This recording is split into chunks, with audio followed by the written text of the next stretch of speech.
So we're going to talk about the concept of commingling here, which just about every small business owner does, even if they know about it, because there's virtually no way around it, to be honest with you. Because I'll take you through the series of events. When somebody decides to open a business, they start spending money. And they probably don't have a business bank account. And even if they do, they've probably spent money getting it set up.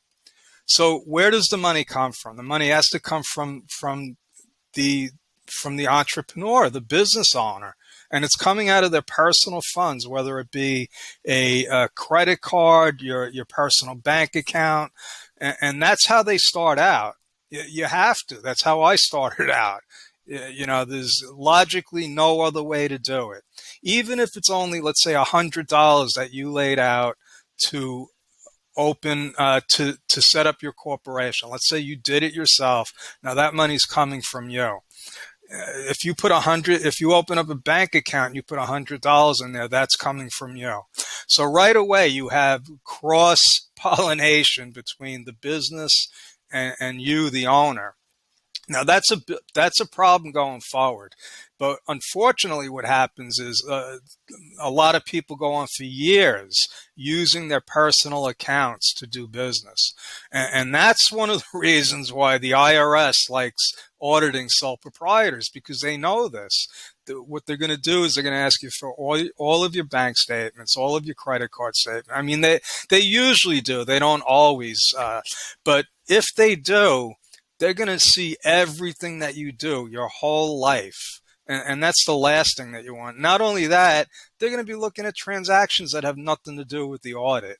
And if you're hiring somebody like me, you know, by the hour or whatever, you don't want the audit going on too long or longer than it should.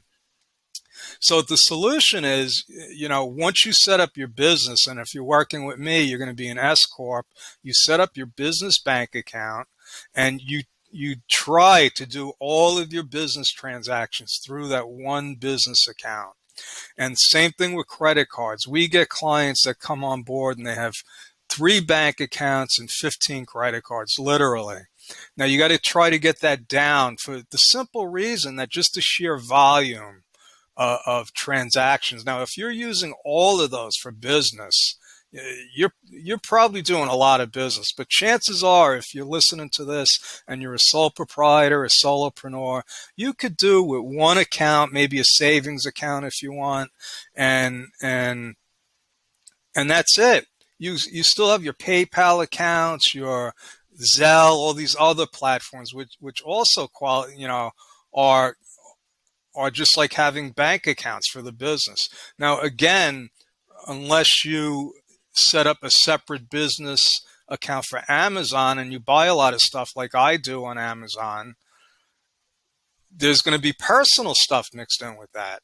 And that's going through my business account. So what we have to do with that is separate the personal items from the business transactions. See, it's not illegal to use a business account for personal funds. You can't take it as a tax deduction, though. So what we want to do is we want to limit the amount of personal transactions that are going through the business account.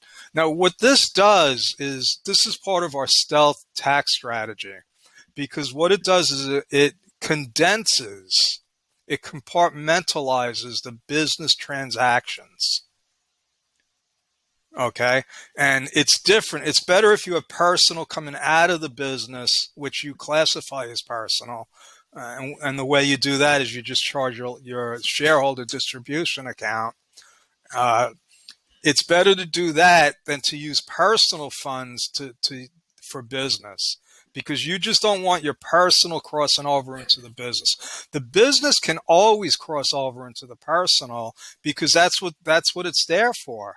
It's there for the business is there to pay you, whether you take it as a distribution, as a salary, as a dividend. It's up to you.